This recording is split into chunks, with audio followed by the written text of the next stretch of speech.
Hamilton's devastating crash to Verstappen's dramatic incident, which even destroyed a F1 driver's career. These are the terrible crashes that changed F1 forever. Together. An absolutely smeared championship protagonists have taken each other. And we gotta start with Fernando Alonso. In 2016, Alonso crashed badly as he went flying against a wall in the Australian Grand Prix. Roll did get airborne. Oh, look how far it's gone. He went flipping through the air before coming to rest upside down at 200 miles per hour. Luckily, he wasn't seriously injured and was capable of escaping his McLaren. But trust me guys, that's nothing. Because what Max's father, Jos Verstappen, suffered from was one of the most infamous fire incidents in F1 history. At the 1994 Hockenheim race, Jos came to the pits after 15 laps, hoping for a regular pit stop, but instead, he experienced the shock of his life. Fuel got sprayed out of the fueling hose and ignited his hot car. This became a huge disaster, as Verstappen in his car and his surroundings caught fire. Everything went up in flames, and it was suddenly dark and black, and I couldn't breathe. And despite this disaster, pit stop refueling still remained in F1 till 2010. But eventually, after several more incidents occurred due to refueling, it got banned for good. But even though Jos survived his fiery crash, another driver couldn't, which not only made headlines, but also became one of the worst moments in F1's history. In 1994, the crash at the San Marino GP changed F1 forever. Roland Ratzenberger, an Austrian driver who had competed in just 3 F1 races, crashed his car into a wall at 195.7 miles per hour during qualifying, resulting in his loss. But unfortunately, that wasn't all. Ayrton Senna, one of the best F1 drivers in history, crashed and passed away the next day due to one of the most horrifying crashes in F1 history. There are even rumors that the Brazilian was considering not competing in the Grand Prix because he was so devastated by Ratzenberger's passing. Sadly, Senna made the decision to race, and on lap 7, he lost control of his vehicle and hit an exposed concrete barrier at a speed of about 192 miles per hour. This incident created a great deal of changes in F1, with more emphasis being placed on the safety of F1 drivers. To minimize dangerous detachments in crashes, testing methods for tire barriers were made mandatory. Barriers were secured by rubber belts, and wheel tethers were adopted. But while these terrible crashes changed F1, some crashes also crushed one F1 driver's reputation. And we all know which Russian driver I'm talking about. Nikita Mazepin's rookie season made some big headlines, but not for any good reasons. He was a laughingstock. Even before his career got started, he was already being judged. And when he crashed in the first race of the year, obviously it didn't help him. But seriously guys, crash in the first race? I mean, come on. Even Sergio Perez repeatedly called him an idiot at the Portuguese Grand Prix. Also, his relationship with ex-teammate Mick Schumacher also deteriorated. And to the point where Mick even declared that he wanted to finish him. Oh boy, that got serious. But while this Haas driver's crashes were simply ridiculous, another Haas driver was also involved in a crash, which not only changed his life, but also changed F1 forever. During the opening lap of the 2018 Bahrain Grand Prix, Romain Grosjean was involved in a terrifying crash. He reached a peak force of 67 Gs when he crashed into a metal barrier at 119 miles per hour. This split his car into half and caused an explosion. Grosjean was trapped in the cockpit for 27 seconds before he managed to escape through the raging fire.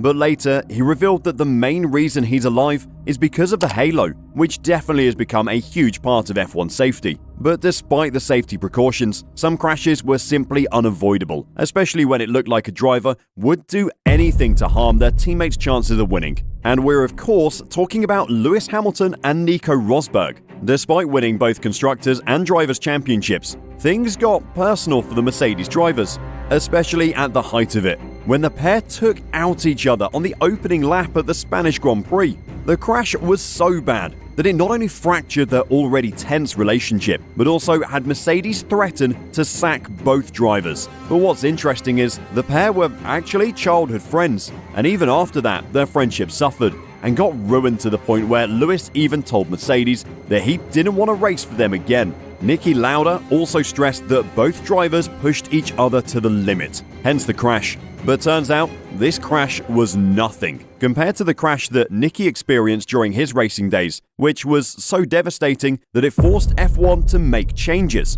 It was 1976, German Grand Prix. Bad weather and track coverage meant that parts of the Nürburgring circuit were wet. Now, what's interesting is, even though Lauda was the fastest driver on the circuit, he still expressed his displeasure with the track and asked his fellow drivers to abandon the race. But unfortunately, he was outvoted, and as such, the race went ahead. And sadly, at the notoriously dangerous Bergwerk corner, he lost control of his Ferrari, veered off the track, collided with a wall, and his car burst into flames. The Austrian driver suffered severe burns to his head, hands, and inhaled hot fumes that damaged his lungs. And after being taken to the hospital, he fell into a coma and was even given his last rites. But he survived, thank God. But while Niki Lauda's crash became a defining moment in his career, Nicholas Latifi's crashes were also pretty much defining, but not in the way he wanted. In the final laps of the 2021 Abu Dhabi Grand Prix, Latifi ruined it for Mercedes. Hamilton saw his lead cut after Latifi crashed into the barriers.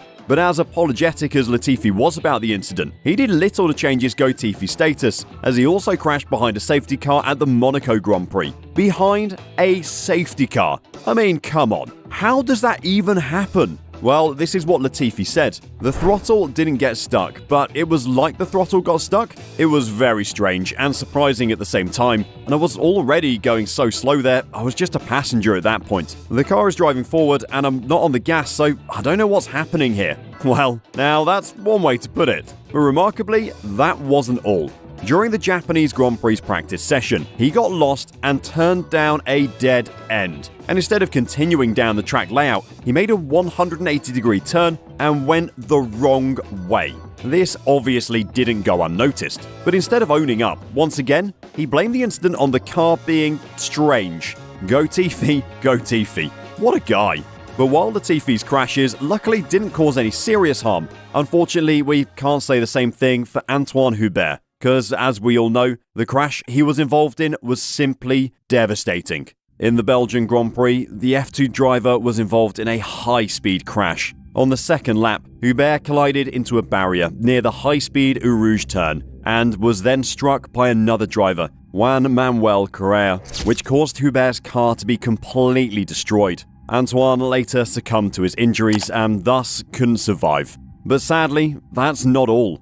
Because Formula 1 racing icon Jackie Stewart also experienced a similar incident at the same corner. Stewart was left facing his end when he crashed his car at the Spa circuit, which left him hanging upside down with fuel trickling down his face. He was safely rescued from his automobile by 2 other drivers, and since then, he's led multiple campaigns to increase drivers' safety. But surprisingly, his initial thoughts were that seatbelts were unnecessary and uncomfortable. But since then, he's changed his mind after these many new safety measures prevented from losing many drivers. When I was starting in the Formula 1 world, the tracks were hideously dangerous. There were no runoff areas, and it was just crazy. Ridiculous things like telegraph poles were up close and personal. But while Stewart already changed his views about seatbelts, Carlos Sainz's crash still forced the FIA to dig deeper regarding its seatbelt rule. During the second practice at the Monza circuit, Carlos Sainz crashed hard into the wall at the Ascari chicane. The impact was so heavy that Sainz was pushed pretty far forward towards his steering wheel, despite having his seatbelt on. F1 fans got extremely alarmed by this, but the FIA still noted that while Sainz's case was strange, it's normal for seatbelts to give a little impact because doing so is far safer for the human body than when they are rigid. Even Michael Massey said, "I think the seatbelts are made to stretch. We will look at the seatbelt, as we do with any major incident or significant incident like this, and see what we can learn from it." But even though this crash created FIA ways to improve the sport, another crash created dispute among Red Bull's teammates, which even led to one of them leaving the racing team. At the 2018 Azerbaijan Grand Prix, both Red Bull drivers, Max Verstappen and Daniel Ricciardo, crashed into each other while battling on the long straight. Both of them seemed to move under braking. Verstappen defended too hard, and Ricciardo attacked too aggressively, thereby resulting in a double DNF. After the race, Ricciardo even said that Verstappen's cutting into him annoyed him, and his frustration increased when he realized that the team wouldn't help him. We touched wheels a few times where it was always Max coming into me, as opposed to me going into Max. Part of me was waiting for the team to say cut the sh, but never really got that. I'll say now, I was more just like, F you guys. Wow, I never saw Ricciardo angry before, but Ricciardo later explained that this Baku incident eventually made him leave the Milton Keynes-based team, since Verstappen was just ready to end his career. Even the team boss, Christian Horner, believes that Ricciardo was running from a fight with his teammate. And today, we all know who ended up where.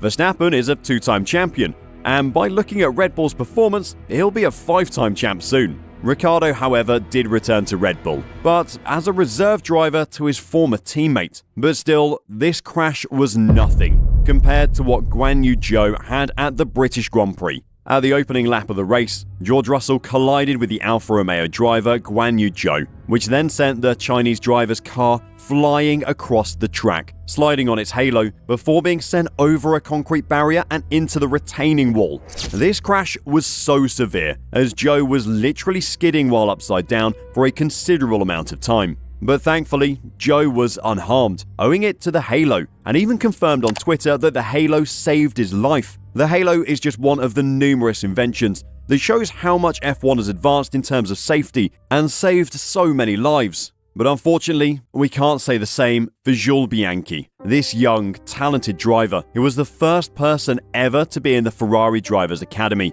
had his dream dashed when he crashed his car into a 6,500 kilogram crane, which was clearing German driver Adrian Suttil's car. Suttil's car had spun out of control and crashed in the same spot the lap earlier, and as a result, his car was still being cleared by the crane when Bianchi lost control of his car on the same curve and crashed into the crane at 78 miles per hour and ultimately lost his life. This tragic incident forced the FIA to implement the 4-hour rule, which requires that races held during the day must take place no less than 4 hours before sundown, along with modifications to track drainage and how emergency vehicles handle collisions. But even if these drivers' crashes created some positive rule changes, sometimes F1 drivers simply force the FIA to make a rule change. But this time, it's just for their benefit. One F1 driver forced a rule change just to gain an unfair advantage in the race. Another driver forced it, which was so bizarre that it even changed F1's future forever. But who are these drivers? And what changes did they enforce?